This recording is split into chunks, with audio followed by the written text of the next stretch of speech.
Bueno, somos un grupo de primero de pedagogía del M2 formado por Arantxa Ocaña, Miguel Rivas, Teresa Lovic, Adrián Pérez y Eva Fernández. Y a continuación vamos a desarrollar una memoria extraída del Museo Manuel Bartolomé Cosío de la Facultad de Educación de la Universidad Complutense de Madrid. Esta memoria fue titulada Hogares Profesionales Femeninos de Auxilio Social, elaborada por Sor Carmen Toribio-Losa en el periodo que comprende desde 1960 hasta 1961.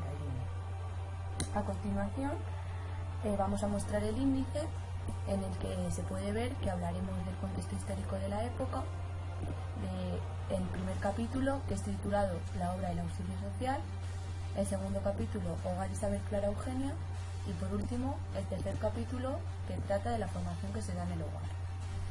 Bueno, pues comenzamos por el contexto histórico, que como hemos dicho antes comprende de 1960 a 1961, que estuvo marcado por la dictadura franquista y también estuvo caracterizado por el desarrollismo económico y por una gran inmigración a las ciudades, a la vez de un aumento de la población a causa del descenso de la mortalidad y el aumento de la natalidad.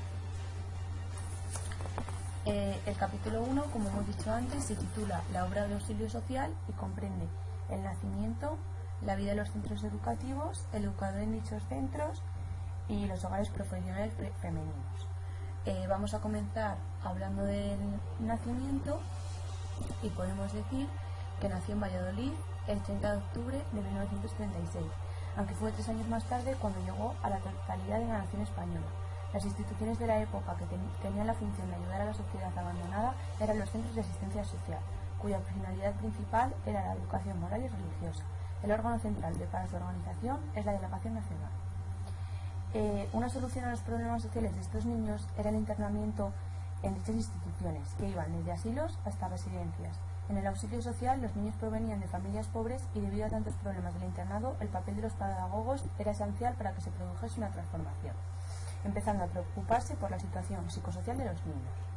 El formador en los centros educativos es un pedagogo con características psicológicas, físicas y morales especiales. El verdadero educador es el que consigue que el alumno sea él, logra resolver su vida personal y no una sombra del propio educador.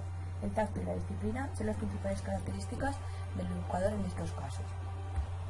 El objeto de estos hogares no era solo el de acoger a niñas, sino el de educar de forma que a su salida del hogar tenga una salida profesional digna, tales como la cocina, el aprendizaje doméstico, corte y confección, juguetería, clases de puntos, pasamanería, entre muchas otras. En el capítulo 2 es titulado Hogar Isabel Clara Eugenia, en el que vamos a hablar de la historia del centro, las niñas que vienen a esta institución, el personal encargado, que son las hijas de la caridad, y el funcionamiento de dicha institución. Empezando a hablar de la historia del centro, podemos decir que se sitúa en Hortaleza, en la ciudad de Madrid. El hogar Clara Eugenia fue construido en 1884, donde en un principio preparaban a curas y monjas hasta 1936, que quedó cerrado por la guerra hasta 1939.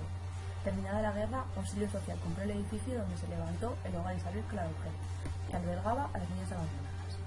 Las niñas provenían de otros hogares de España de auxilio social o en sus propias casas que no contaban con recursos materiales, por enfermedad de los padres o por la carencia de recursos de educación y formación para desenvolverse en la sociedad. Además, tenían que ser mayores de 12 años. Se debían registrar en la Delegación Nacional de Auxilio Social, rellenando una ficha con nombre, apellidos, procedencia y causa y ficha médica. En los primeros años, el personal encargado fueron las señoritas, pero a partir de 1941 se pidió a los superiores que se encargaran las hijas de la caridad, ya que era necesaria una sólida formación. Así quedaron encargadas definitivamente de la labor educativa completa de las niñas desde 1959. Por el otro lado, las niñas admitidas por el auxilio social eran de carácter gratuito, permaneciendo desde los 12 años hasta su capacitación para desenvolverse en la vida, pero podían salir antes si eran reclamadas por sus padres o familiares capacitados para su manutención o si son expulsadas del hogar por mal comportamiento o gravedad de falta.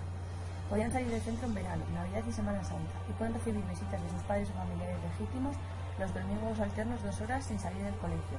En el caso de que alguna niña no sea de Madrid, se le permite que sus familiares puedan verlas un día entre semana.